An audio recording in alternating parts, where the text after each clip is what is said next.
Every once in a while, I decide not to have a central theme for this podcast. Sometimes it's more fun to share some random thought about the state of the industry, audition issues, or just plain old advice about show business. Today is just such a day. Random thoughts on an acting career on this episode of Casting Actors Cast.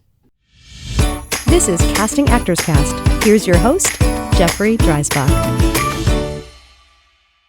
Well, hello and welcome to today's episode of Casting Actors Cast. I'm Jeffrey Dreisbach. I'm a casting partner with McCorkle Casting in New York. I hope you're having a good day. I'm having a good day. I'm feeling much better after a not so great holiday.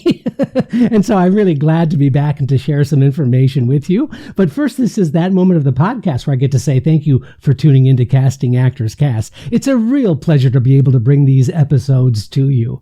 If you are interested in getting some more information or maybe some freebies, like how about a free book on doing voiceover work? Or how about a 20-minute video on casting secrets, what they don't tell you? Now, if that wasn't a big enough dangling of a carrot, I don't know what is. And all you have to do to get that information is that book and that video is simply go to castingactorscast, all one word.com. There you're going to find some more information about the podcast, but there's a form that says dive into the talent pool. Simply fill out that form and that's going to open up a menu of some of these freebies for you. Also, please know that I keep show notes in the form of a blog on the website as well. So if you're interested in getting the notes that I use to do these podcasts, you might want to consider having those notes in front of you. Sometimes the episodes are very dense with information, and it might be of help to you to go ahead and download that PDF of that particular show. And so corresponding show notes can be found on the website as well, castingactorscast.com. Finally, since it's a new year, it would be so amazing and helpful if you would consider leaving a thumbs up, a like, perhaps even a review, especially on like iTunes, for example. The show is doing really well and I'm just thrilled. But you know what? It really does help get more people involved if you go ahead and leave a nice kind word or a review or a thumbs up, something that can help us along. So if you've been helped by this podcast in any way, that's the only thing I ask for in return. Finally, my shout out to my good friends at Actors Connection. ActorsConnection.com is a great place for you to find out about all of their virtual classes. Everything is virtual now, which is really great because you could be anywhere in the world and you can be learning from active working professionals in the industry at ActorsConnection.com/New York. Hello to Colleen and Tony. All right, I think I've done all of the housekeeping I need to do. And I did mention this in the last podcast, but I just wanted to reiterate that this called the A1 conference. It was held in Connecticut, and it was an amazing, really just an amazing conference. It's a 4-day conference taking place. Norwalk, Connecticut. Sorry, my mind just went. See, I'm still like in a fuzzy COVID brain a little bit. So sometimes I just like draw a blank. I hope that goes away and not an indication of things to look forward to. You know what I mean? Anyway, so Norwalk, Connecticut, it's the Norwalk Conservatory. They had this A1 conference. And boy, was it just great. I was really excited and thrilled and humbled to be invited to do a couple of workshops there, as well as to watch several actors audition for the program. And these are college and university students from across the country. Many of them are underclass people. In other words, they're not graduating seniors yet. They might be underclass, but boy, the talent was amazing, and being able to meet and work with some of these students was really a lot of fun. So that my shout out to the A1 conference, and I really think that they're doing an amazing job. Also, the A1 conference has theaters audition the actors at the same time. So whether it's like Walt Disney World or Cedar Point or any of those theme shows, or summer stock, summer theaters, or other theaters across the country are being represented there. And so actors really have an opportunity to audition in one place for a lot of different organizations. So that's pretty cool too. So you might want to check out for a future reference. It happens once a year. It's called the A1 Conference. And so I wanted to kind of pull from that experience for today's episode and just give you some of the common questions that I get, and also some of the observations I made as a result of this A1 conference. So it's not all about that, but it is it stimulated me to say, you know what, I just want to do some random thoughts that I think might be helpful for actors, especially as we're starting a new year. Things are happening now. We're getting geared up for a couple of films that are going to be shooting in just a handful of weeks at McCorkle Casting. We're also getting ready for our summer seasons of Contemporary American Theater Festival, Barrington Stage Company, the Guthrie. So all of these theaters, as well as our film projects, continue to just astound and amaze. So that's why I wanted to come up with these kind of random thoughts and see if any of these might apply to you. And if they do, I would love for you to let me know that it might have been some help to you. So here's one, and let's just start off by this. And this is the common questions I get, both when I'm doing or teaching or just from actors who are emailing me. And I'm going to sum up this question in sort of a single phrase. And that single phrase I get all the time is, how do I get an agent? How do I get an agent? And what's interesting to me is that I think actors already know the answer. I think it's really kind of an interesting question that gets asked all the time. Almost every class I teach, I get that question. Now, I understand the need for the question, but I also get questions that are similar along the lines of, do I need an agent in order to have an acting career? And that's another question that I get, but it's in the similar vein, yeah? So my answer is a simple one, and that is, it's simple because it's about networking. And I know we all hate the word. Some of us have really good networking skills. Others of us do not. But it really is a matter of having somebody who represents actors as part of their job, as a rep for actors. They need to see you act. So how do you get an acting job if you don't have an agent? Well, that's the big conundrum, isn't it? It's really about getting into a showcase. It's really about getting cast in something where you can invite an agent to, whether it's an off-Broadway show or whether you're auditioning for whatever. It's also a referral scenario. And that means that if you work with a casting director who genuinely likes your work, you know, a casting director can, if they are so inclined, pick up the phone and go ahead and make an introduction on your behalf. That happens.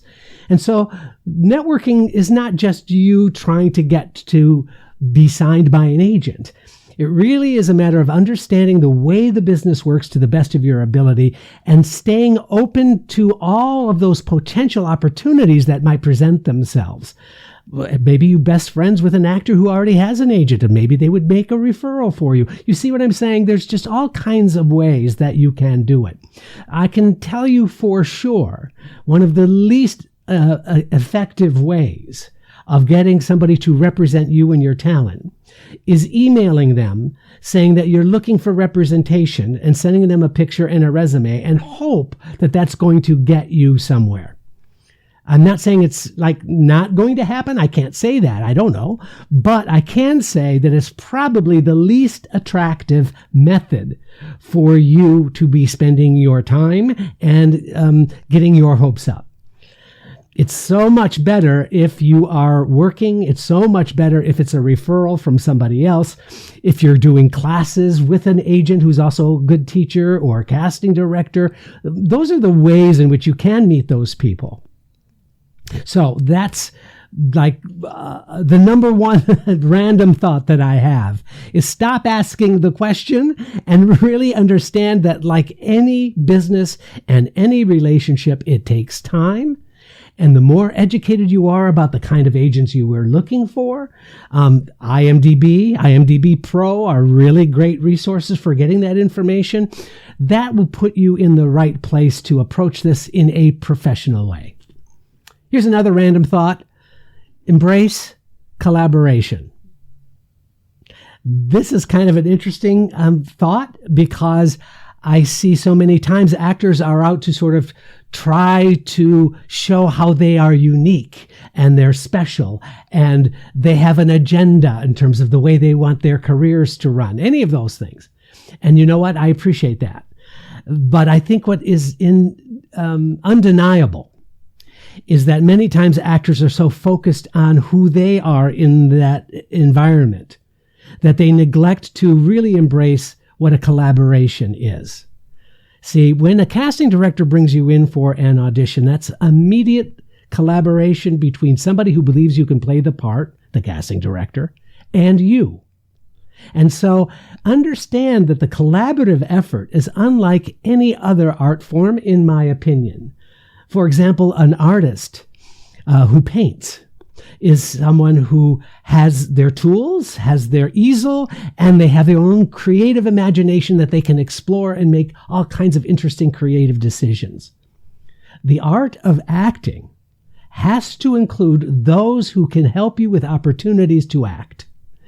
And so when you're working with a director, when you get cast, when you work with a producer, when you are on stage working with other actors, everything becomes a collaborative effort.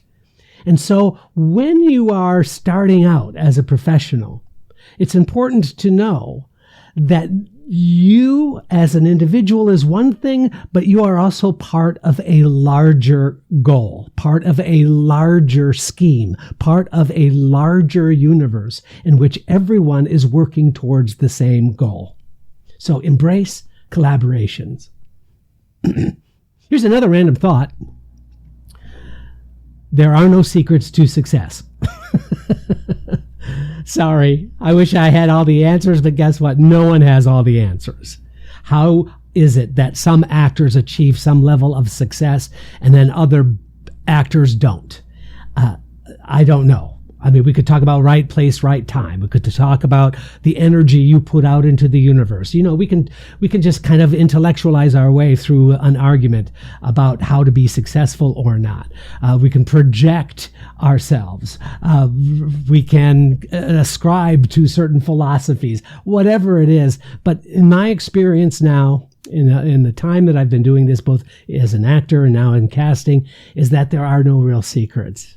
It just happens that for some actors, they show up, they do their best, and then they keep on moving forward. It seems to be that if there's a secret to be had out of that, that's the secret. It's just simply showing up, doing the best that you can in every opportunity that you have. And then you hope for the best. But during that journey, what is more important is that you stay in touch with why you want to be an actor in the first place. Understand that feeling that you told yourself at an early age, this is what I would really like to do. Or even at a later stage in your life, say, you know, I've always wanted to act. Just be in touch with the reason that you said that to yourself. And you're going to take that advice about having no secrets to success a little less painfully, and you're going to probably embrace a brighter future for yourself. So let's move on. Another random thought. I don't think a lot of actors, I think many actors do not invest in what is actually happening in film and TV and in theater. What do I mean by that? So during COVID, what were you binging on? What did you watch? Now, next question. What did you watch that made you say, you know what? I see myself doing that project. Excellent. That's a great question. And then, of course, you went and found out who that casting director was for that project, right? See what I'm saying? You probably didn't do that. And that's what I'm talking about. Being curious about what's happening within the industry is going to help shape and define the way in which you approach the work. And I think that sometimes, not all the time, and I don't mean to be generalizing here, but I think actors are sometimes very, very lazy. They are focused on themselves, they're focused on their own process, they're focused on who they meet, as opposed to understanding what is happening out there and how do you see yourself in that environment. So please, stay curious. That applies to film and television as well as theater. Now, I mentioned this in last week's podcast, but here's another random thought. School is over when you declare yourself a professional actor. Now, I don't mean to say that your learning should stop. I think actors should be in classes and workshops and taking scene study and doing whatever you can to stay fresh and current. But literally, that mentality that students have has to be eliminated from your thought process. For example, you're not being graded. An audition is not a test. It's part of the job. And so when you declare yourself a professional, for example, if you are a senior and you're going to be doing a showcase this spring in New York, that's your coming out party. That's your party that says, I am now a professional. Then be a professional. Be careful about staying in that safer place when you were a student and all you needed to do was just focus on your studies. Focus on the way in which you are working on a role. Focus on the current play you've been cast in school. Because it changes rather dramatically. And I think a lot of actors do not embrace the new reality about being a professional. Because a lot of things change and sometimes it can feel overwhelming. But just remember, school's over. And you're now a professional. And so the professional lens is something that you must polish and really embrace, in my opinion. This brings me to my next point, which is another random thought, I guess, which is please try to understand what you have control over and what you have no control over. Now, I know it's an easy thing to say, but it took me many, many years as an actor to really understand what did I have control over? How could I control the situation? And what did I have control over versus what I know I have no control over? And being able to walk away from what you don't have control over is very, very healthy. What you can control is how you feel about any situation you find yourself in. How you feel about your work as an actor. And if you don't feel good about yourself as an actor, then you must do things to help you feel good about being an actor. It's really simple. What you have control over versus knowing what you have no control over can be a huge life lesson that can make a difference in an acting career. I've seen it firsthand. Here's another random thought. Every choice you make can help or hurt your opportunities as an actor. And guess what? That's okay. Now, here's an example. I had an actor approach me and say, I'm a waitress at a restaurant and I'm just finding it more difficult, although I'm making good money and I'm able to pay my rent here in New York, which is no small feat. I'm able to feel really good about myself in this world, but I'm just having a hard time getting up in the morning and being ready for auditioning and being ready to face the day as an actor. And more, my energy and time is spent at the restaurant. And that's frustrating. Well, here's the thing. You had to make the choice about survival, right? It's now just a matter of giving yourself a hug and saying, that's okay for now. As long as you have the perspective of that, then I think it's going to work out the way it's supposed to. And that is, things happen that take you out of giving your all to everything all the time. You just can't do that. But once you have an understanding, then the priorities kind of fall much better into place. And perhaps it's now just working at the restaurant, not as much. Perhaps it's changing the schedule a little bit so that you can feel ready for those auditions that come up. Those are the kind of things that really go to choice. And everything that you can do can either help or hurt your career. Ask yourself those questions when you find yourself confronted with choices. In what way could this help me? In what ways could this hurt me? Another random tip, use this phrase, I think. Please, I think it's really helpful. Give time. It takes time to develop relationships with casting directors. It takes time to develop relationships with agents. It takes time to really come to a good understanding about a particular way of performing. You don't just show up at the audition and know how to tap dance. that ability to show that you can tap dance has culminated in months or years of being in tap class. You understand. But giving time is a way of giving you an out without having to beat yourself up. Let's move on from there. Another random thought. This is something that I think I wish I had done. I don't think, I know, and I wish that I had done when I was acting. And that is, after every audition, I think it's important to notate all of the choices that you made for that audition. So that means, I know actors who write down what the weather was that day that they had an audition. When I mean notate your audition choices, I mean, how did you approach the role?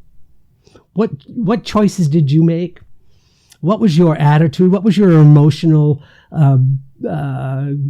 vocabulary for that particular role? What was the intention of the scene that you did? Making a few notes is so incredibly helpful. So I want you to really consider writing down every audition or even every performance, whether it's in class or in an audition. Why? Here's one: callback. If you got a callback from that audition, you now have a reference point to go back to when you're preparing a callback. How about when you book the job? Knowing what choices you made, because maybe the audition was 3 months ago and now you got a call saying, yes, we'd like to book you for this job. Oh my goodness, what did you do? So that's really an excellent way, I think, of something tangible that can help you. It also just is a good reference point for future auditions. Once you've made some interesting choices and that audition was successful, or you felt really successful in that audition, now you can go back and use that as a reference. Another thought, and this is true of this conference that I attended, watching these auditions, it must have been 100 or 100 plus auditions that I watched, is that every audition was too damn fast. It was too fast. I have yet to see an audition go too slow. Seriously. I've seen auditions get boring very quickly. But as long as something is happening, and as long as I can see and experience and have some empathy with what the character is going through, then there's no pace issue. But somewhere along the lines, especially for younger actors, there's this thing like, oh, I only have a minute 30 seconds to deliver this monologue. And so it's more important to hit the timestamp than it is to making moments. Every audition, these are monologues particularly, is just too fast. You're processing it on your own brain speed as opposed to being in the moment, being in the real situation that the character is finding themselves in. So please take a note of that. Please take your time. Be interesting. Let me see the wheels turning. It's not just about the eyes, but the eyes are attached to a brain. So the pacing of the work becomes absolutely critical between understanding if it's truthful or not. Too fast is not truthful. Another random thought. You are enough. Another random thought. Please remember the joy of performance. Why are you an actor? Here's another random thought. Seek out other actors so that you have someone to play with. You know, as an actor, sometimes I found it to be very isolating. I felt very much alone, even though I could go to class but ultimately it fell upon my shoulders to get the job done, to get the work done. If I had just really invested a little more time in having good, solid friendships and relationships with other actors, I think my entire experience might have been better, and I'm not saying it was bad, I'm just saying I think it would have been enriched in myriad ways. So a suggestion I make and a random thought is just please try to make friends with other actors, someone that you can play with. Here's another random thought. Agents, casting directors, producers, directors, guess what? Surprise, surprise. They are all human beings. Those folks are not challenges to your career. They're there to help you. Believe me, anytime you come into an audition, that producer, that director, that casting director wants you to book the job. They want you to be the answer to their worry about who are they going to cast in this part. So have a healthy perspective about that. Sometimes casting directors are given sort of this more important status. They're treated like, oh, you got to be really, it's a casting director. It's like we're standing in the way of your career. Nothing could be further from the truth. We're all just trying to slug it out, put the work in, try to be creative with our choices, have fun while doing it. And I know I'm sounding a little Pollyanna, but you know that I'm right. You know what I'm saying. Another random thought: auditions are not events. They're part of the job description. They are part of the job description. Moving on from there, please reevaluate your audition wardrobe. I saw a lot of people who didn't spend enough time looking at themselves in the mirror with the choices that they were wearing. I do not need to see bare midriffs in an audition. I do not need to see somebody who didn't give a hoot about what they were wearing. So you understand where I'm coming from. I don't want you to dress in character, but I really want you to wear clothing that makes you feel appropriate for the character you are playing. If you feel like the clothing you're wearing is helping you achieve that quality of character that you're looking for in who you're playing, then you're making a good choice. But please, I think everyone needs to reevaluate their audition wardrobe. Finally, if you're going to beat yourself up, please use a feather. Good work is its own reward. And so to beat yourself up, to sort of tell yourself that you're not good enough, to give yourself advice about, boy, you really messed up that, you didn't make any of the choices you rehearsed, any of that stuff. Please just remember that good work is its own reward. Surviving an audition and saying, I was a little less nervous at this audition than I was at the one before. You see, getting cast, in my opinion, is the professional step that actors need to make. But it is really more, in my mind, an icing on the cake. And you've already made a delicious cake. So understand that the perk of acting is getting the job.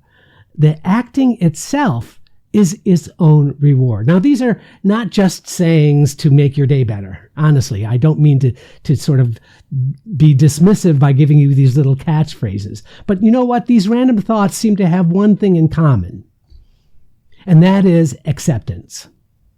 Understanding what you can control to what you cannot control is the ultimate reward to a successful, creative, collaborative acting career. Now, please let me know if this was helpful to you. Please go to castingactorscast@gmail.com and let me know. I'm Jeffrey Dreisbach, and this is Casting Actors Cast.